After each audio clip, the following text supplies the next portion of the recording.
Mark of the Werewolf, directed, written, produced and edited by Dennis Vincent. He also has a teeny role in the movie as well. So Mark of the Werewolf is a low budget 2025 clearly werewolf movie, or is it? Let's discuss. So it focuses on a character called Brooke, who looks like she's an aspiring model, and she ends up kind of going on this photo shoot with two other models and the photographer and stuff, and then they meet up with a kind of a bunch of guys, but this happens to be on this land which is seemingly owned or controlled by these Satanists, and they want these models off the land. So there's a witch that they basically get to summon, kind of like a werewolf. I don't know if it's actually a werewolf. They call it a Wolfgeist or something, but it looks like a werewolf. But doesn't it appear to have changed from a man to a werewolf? It almost is like a werewolf demon, I guess. But anyway, so this now goes on a rampage. What will happen? You'll have to watch the movie and find out. So let's talk about it. All right. So this is a low budget film, as discussed. So expectations in place. Now I will say I was very impressed with the practical VFX for this movie, considering it is a low budget. And you can tell it's a low budget movie in other ways, let me just say.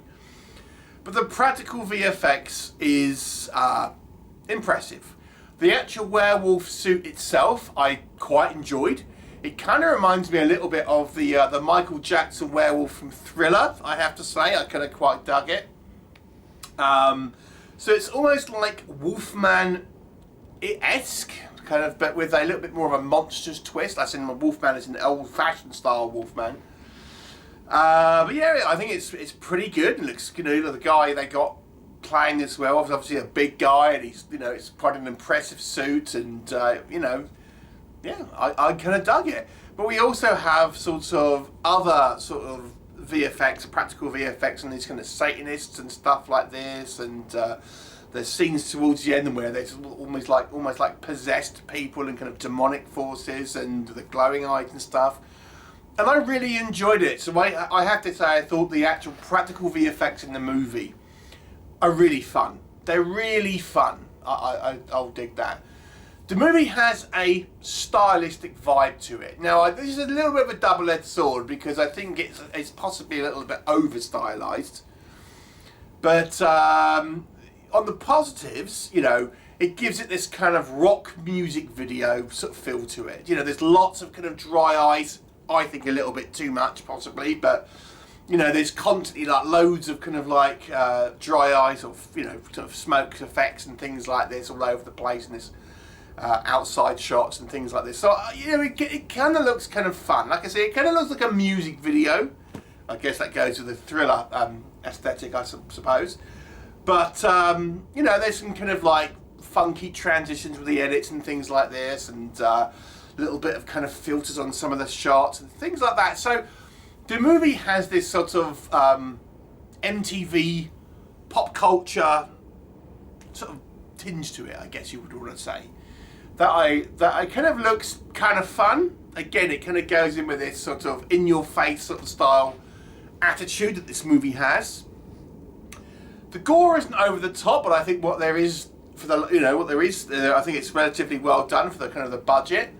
I think our character of Brooke is, she's played relatively well by this actress, probably the best actress in the movie, to be honest, and it is our main character, to be fair. And they do try and sort of do something a little interesting with her sort of storyline, I suppose. I don't think it's entirely successful, and I'll come on to that. But again, they're trying to subvert the expectations to a degree, have a little bit kind of more going on that's maybe sort of immediately apparent on the sort of screen. So there's that. I think the pacing is quite well done in this film. It doesn't really ever feel like it drags at any point.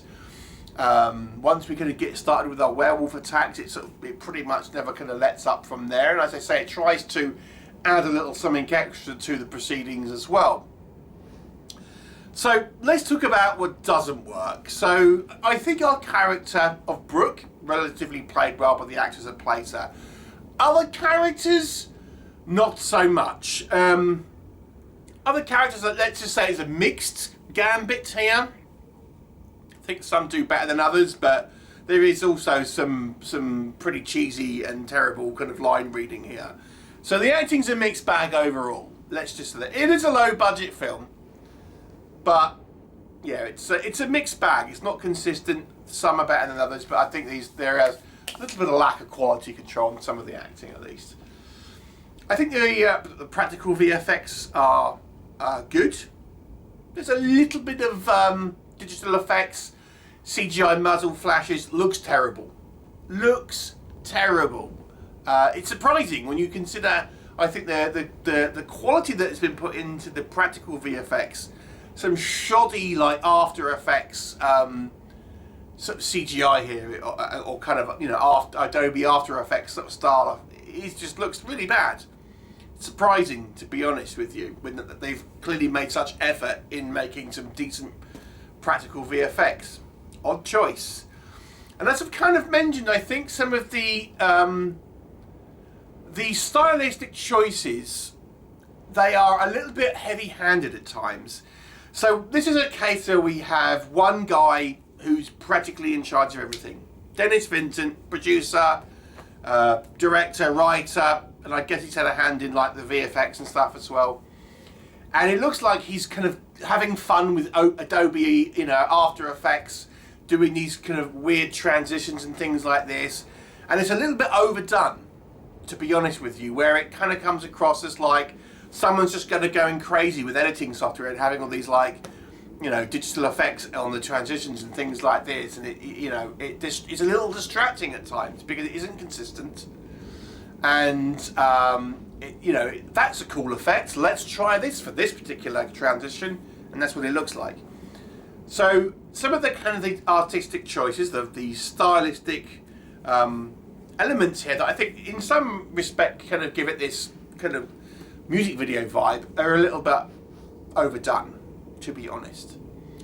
Without sort of going through what actually happens in regards to plot points here, I do think also the story's a little sort of all over the place, or at least, you know, the beginning and the end. Let me just say that. I think once we kind of get our models, you know, arrive at this place and they're dealing with the kind of the werewolf, fine, relatively straightforward.